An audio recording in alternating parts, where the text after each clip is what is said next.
Hi, welcome. In this video, we will solve majority element asked by companies like Amazon, Apple, Microsoft, Bloomberg. Now let's quickly check out one of the famous problem, it is majority element. So before starting again, I want you all to spend some time with this question, go check it out, read it, understand the input and output, and then we will start. So given an array nums of size n and return the majority element. Now let's check what is this majority element. So majority element is the element that appears more than n by 2 times.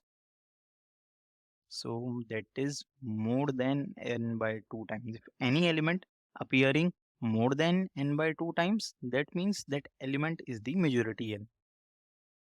You may assume that the majority element always exists in the array. So we got this condition that it will always exist in the array, right? So one of very important thing is, right?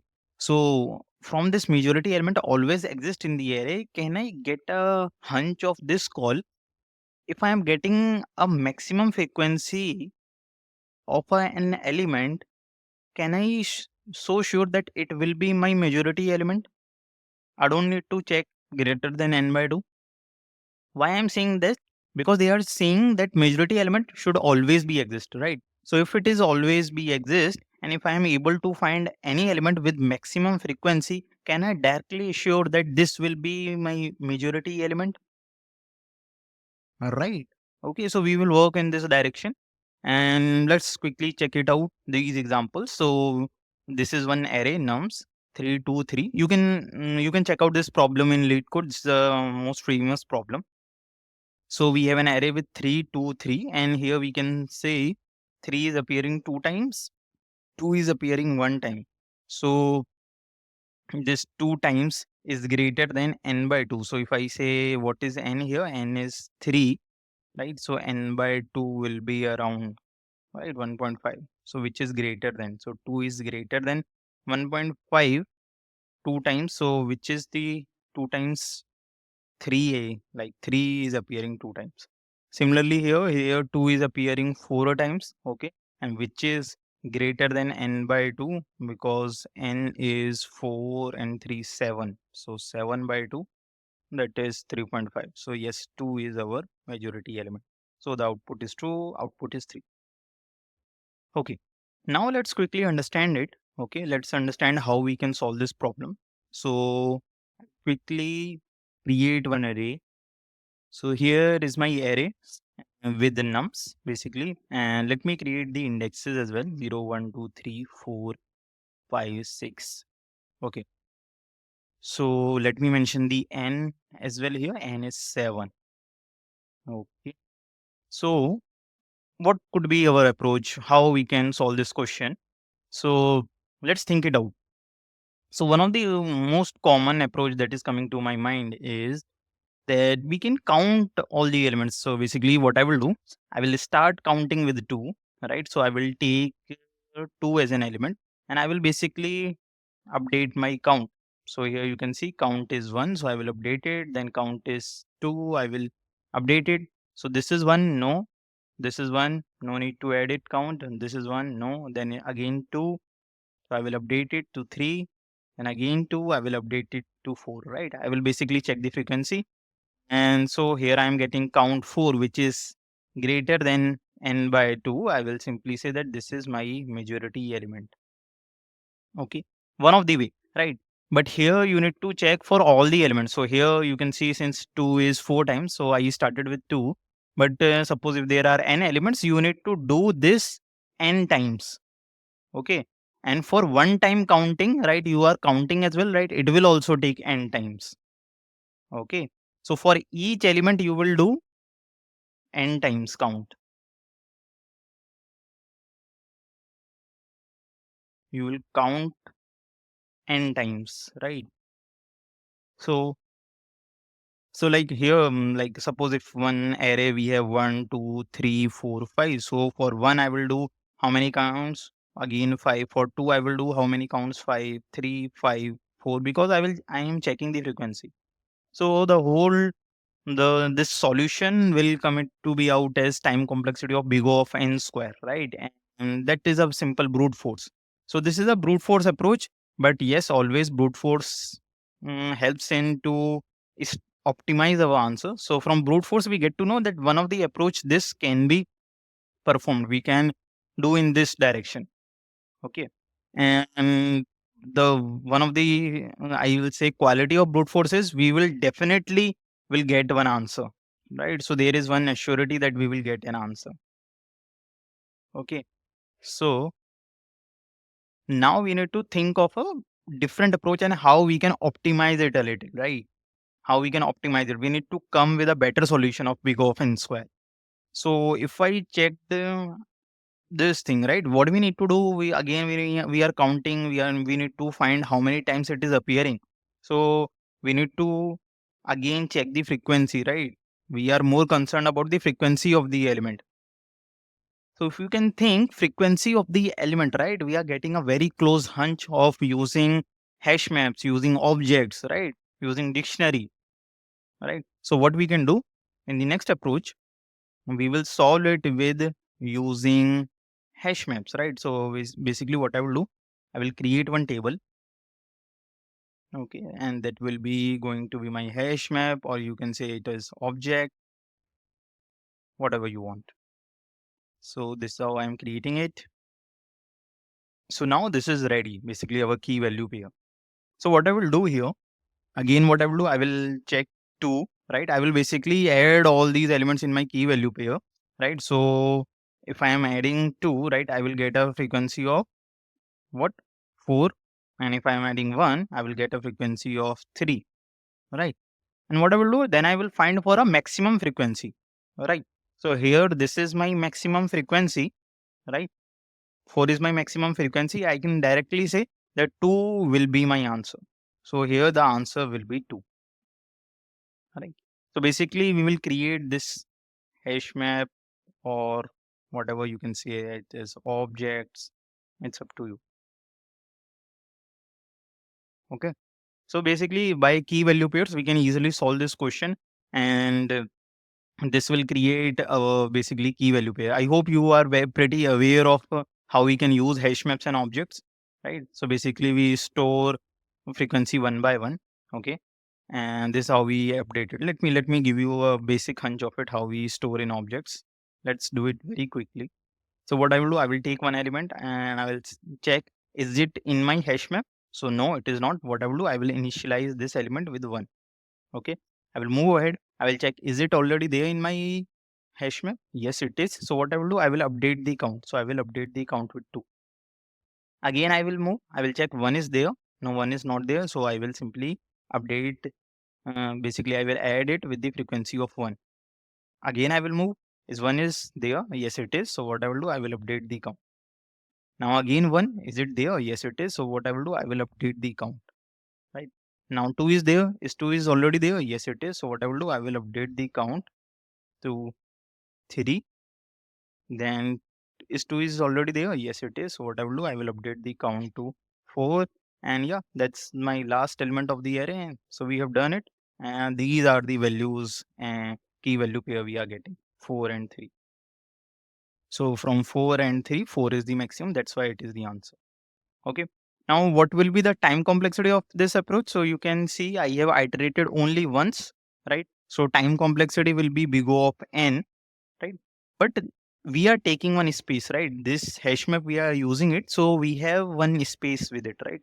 So we need to check this one as well, right? So the worst time complexity, I will mention worst time complexity of using hash map will be big O of n, right? So space complexity I am getting of big O of n. How this can be big O of n? Maybe one of the question you might appear with. So big O of n when there are all unique elements. Suppose you got one sample case where all elements are unique elements. Okay. So if all elements are unique elements, all the frequency will be 1, and the space you will consume that will also n, right? Because there will be total n elements in this keys. Okay.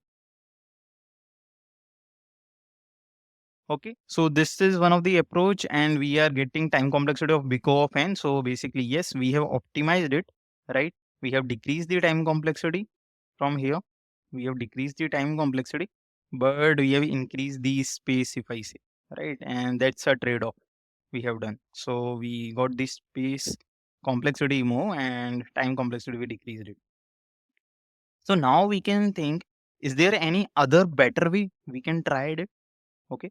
So yes, there is one of the most famous algorithms. It's Moore's voting algorithm. So now let's quickly check how we can use that algorithm. So let me move to the next slide. So you can see again we have nums, we have with this indexes, and n is 7 here, and we are going to apply it with Moore's voting algorithm, the most famous algorithm. Okay. So basically, this is not one of the algorithm that you can think during your interview, right? Yes, you can think, right? If you are like maybe you are if you are solving problems, you can come up with a better idea that is resembles with the Morse voting algorithm. But what you can do, like if you really want to prepare it, you can prepare this algorithm, right? How this algorithm works. Now, even if you have prepared it, and now you are going to an interview, will that be a mug up solution? So, see, DSA is always uh, plays an important role of a bit of acting or a bit of trustworthy. So basically, if you are coming with Moore's voting algorithm, you need to think in a like you are creating this algorithm. You need to think in that direction. And also, if you are applying Moore's voting algorithm and you are already aware of it, please try it. Try it in like try to be find all the edge cases. Okay, don't think like I didn't find out like this way. You need to come up with everything, because interviewer can ask anything in the Moore's voting algorithm if you are applying. Okay, so be prepared for it, right? If you are going to apply Moore's voting algorithm. So let's quickly check how Moore's voting algorithm works basically. So how they how he described in the algorithm basically, what we can do, we can take two things, right? One is the our element, okay, and one we will take one count. Now, this count is not going to be an element count, right? Okay. This count will be of our majority element count. Okay. Specifically majority element. So I hope you, if you in your 10th class and 11th class, you have understand one concept of assumption. Let x is equal to be our partial imaginary number. Okay. And then we proved it. The x is not an this number, then that's why it is an irrational number, something like this. Okay. The same technique we will use it. So we will assume that 2 is our majority element. Okay. So if I am assuming 2 with our majority element, what I will do, I will just basically update my count to 1, that this is my majority element and the count is 1. Okay. Now if I am getting 2, right, what I will do, I will update the count. Okay. I will update the count.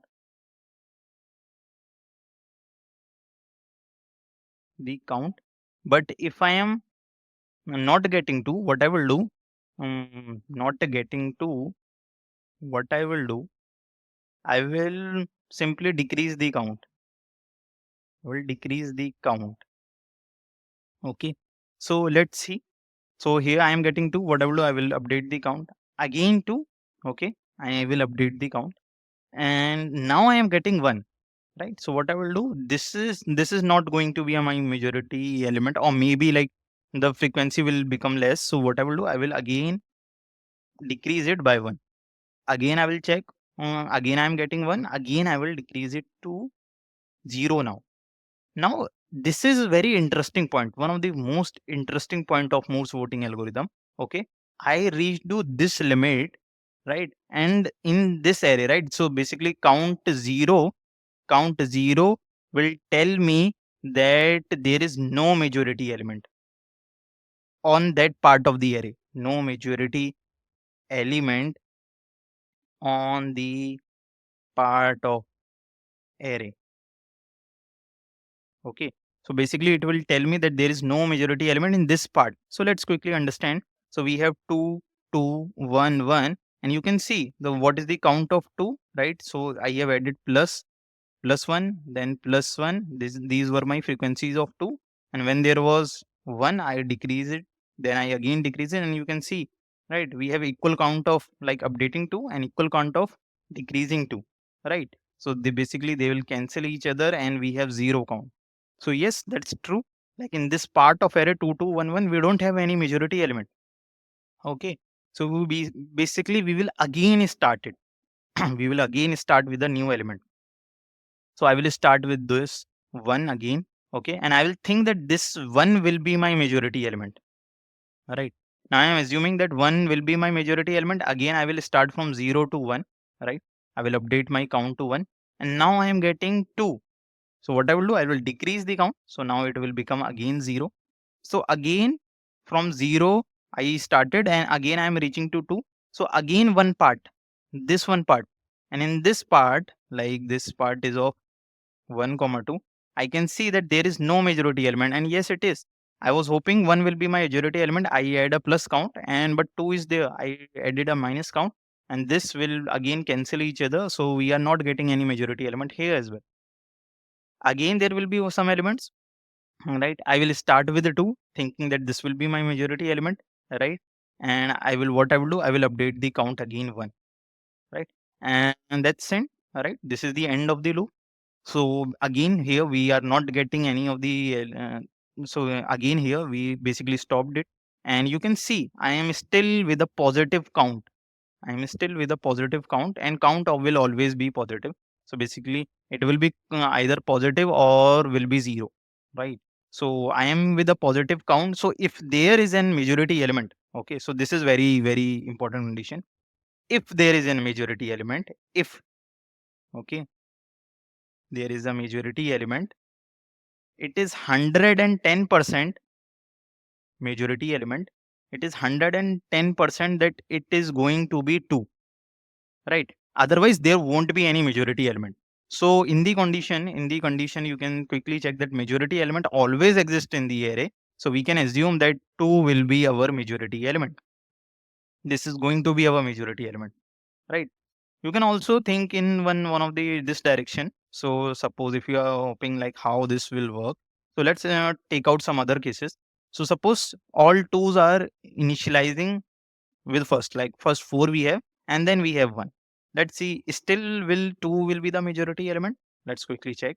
So again what I will do, I will take element, I will take count, and I am assuming that 2 will be my majority element. So I am assuming 2 with majority element, and I start with counting 1.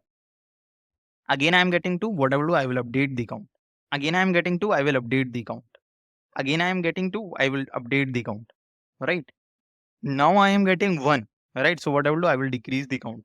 Now I am getting 1. I will decrease the count. Now I am getting 1. I will decrease the count.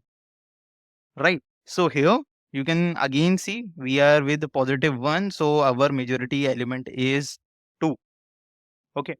Also, let's check one of the different case. Suppose we have equal number of elements. So if there is an equal number of elements, 2, 2, 2, suppose, and 1, 1, 1, right? So if we have an equal number of elements, let's suppose we don't have any, like suppose we have 0. So here there is no majority element. So again, right, when there is no majority elements, then there is a different case, right? So we don't have a majority element. Then in that case, what you can do, you can simply return -1. So suppose if there is a condition that there may be or may not be a majority element, so then you need to verify it. Then you need to verify your majority element. So there will be 2 steps. Okay. There will be 2 steps if I say, okay. One step will be finding the majority element. Find the majority element. Okay. And second will be the verify if it is majority element or not. Okay.